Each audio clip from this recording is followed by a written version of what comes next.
بین الاقوامی سطح پر کہا جاتا ہے کہ دہشت گردی کو ہوا دینے والوں کا محاسبہ ضروری ہے۔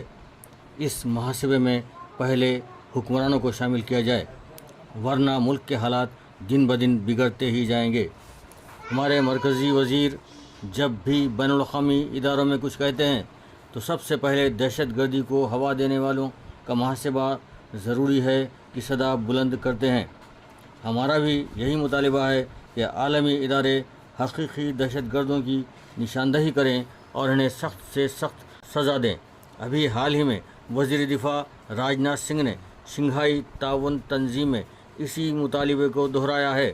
اس پس منظر میں ہم دیکھیں گے دہشت گردی کون کر رہے ہیں۔ ہم مختصراً چند واقعات کا ذکر کریں گے انشاءاللہ۔ اخباری اطلاعات ہیں کہ گجرات فسادات میں مسلمانوں کے قتل عام اور اجتماعی آبروریزی کے تمام ملزمین کو باعزت بری کر دیا گیا۔ کیا حکومت قتل عام اور اجتماعی عصمت ریزی سے انکار کرتی ہے؟ دہلی فسادات میں مسلمانوں کو ناکردہ گناہ پھنسایا گیا تو سپریم کورٹ کے وکیل محمود پراشا مقدمہ لڑ رہے تھے۔ دہلی پولیس نے ان کے گھر میں گھس کر ان کی اچھی طرح دھلائی کی، بلکہ ان کے گھر کا سامان بھی بکھیر دیا گیا۔ اس پر کسی کو سزا نہیں ہوئی۔ اگر سپریم کورٹ کے ایک وکیل کا یہ حشر ہوا ہے تو پھر عام مسلمان کس شمار میں ہوگا؟ اس پر تو قانون کی تعلیم حاصل کرنے والوں کے لیے بھی ایک سوالیہ نشان آ جائے گا۔ یعنی اگر مسلمان خوش فہمی میں رہ کر قانون کی تعلیم بھی حاصل کر لیں تو فرقہ پرست انتظامیہ کے سامنے ان کا حشر بھی ایسا ہی ہو سکتا ہے۔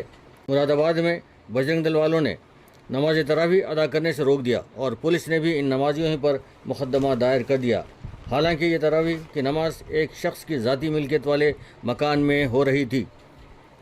مہاراشٹر کے علاقے جالنا میں مسجد کے امام کو جب وہ تلاوت قرآن میں مصروف تھے، اٹھا کر بجرنگ دل والوں نے ہندوؤں کے مذہبی نعرے لگانے کا حکم دیا۔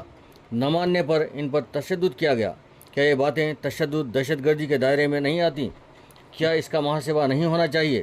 کہیں کہیں مسجدوں کے مینار گرا دیے جاتے ہیں، کہیں پر دینی تعلیم کے قدیم درسگاہوں میں توڑ پھوڑ اور اسلامی تعلیمات کی کتابوں کو جلا دیا جاتا ہے اور لائبریری کو آگ لگا دی جاتی ہے۔ اس کے جواب میں فرقہ پرست تنظیمیں کہتی ہیں کہ یہاں ملک کے غدار تھے، تو سوال یہ ہے کہ غدار تھے تو انہیں گرفتار کرنے کا کام پولیس کا ہے، پھر یہ آگ زنی اور توڑ پھوڑ کیا معنی رکھتی ہے؟ کیا یہ سب دہشت گردی نہیں ہے؟ ہمارے پارلیمنٹ اسپیکر اسرائیلی اسپیکر کی ہمدردی بٹورنے کے لیے کہتے ہیں کہ دہشت گرد ہندوستان اور اسرائیل دونوں کے لیے باعث تشویش ہے۔ فلسطین میں دہشت گردی کون کر رہا ہے دنیا جانتی ہے، تو پھر عالمی عدالت ضرور دہشت گردی کی تحقیقات کروائے تو بہتر ہوگا، اور اس بات پر بھی نظر رکھے کہ مسلمانوں کا حق مل رہا ہے یا نہیں۔ مسلمانوں کے ریزرویشن ختم کر دیے گئے۔ اتر پردیش کے 400 سے زائد اسمبلی میں حکمران جماعت نے ایک مسلمان کو بھی نشست نہیں دی، جبکہ وہاں مسلمانوں کی آبادی 22 تا 25% ہے، یعنی کم از کم 90 تا 100 مسلمانوں کو نشست ملنا چاہیے تھا۔ ان حالات میں کس کا محاسبہ ہونا چاہیے؟ اگر 100 نشستیں مسلمانوں کی ہوتی تو کیا ہر روز مسلمانوں کے گھروں پر بلڈوزر چلتے؟ بہرحال مسلمانوں کی سب سے بڑی غلطی یہ ہے کہ وہ ملک بھر میں سیاسی محاذ پر، تعلیمی اور روزگار پر ریزرویشن کی تحریک نہیں چلاتے، جبکہ یہ تحریک چلانا ضروری ہے تاکہ حکمرانی میں ان کا بھی حصہ ہو، ورنہ حالات تو دن بدن بد سے بدتر کیا تشویشناک ہوتے جائیں گے۔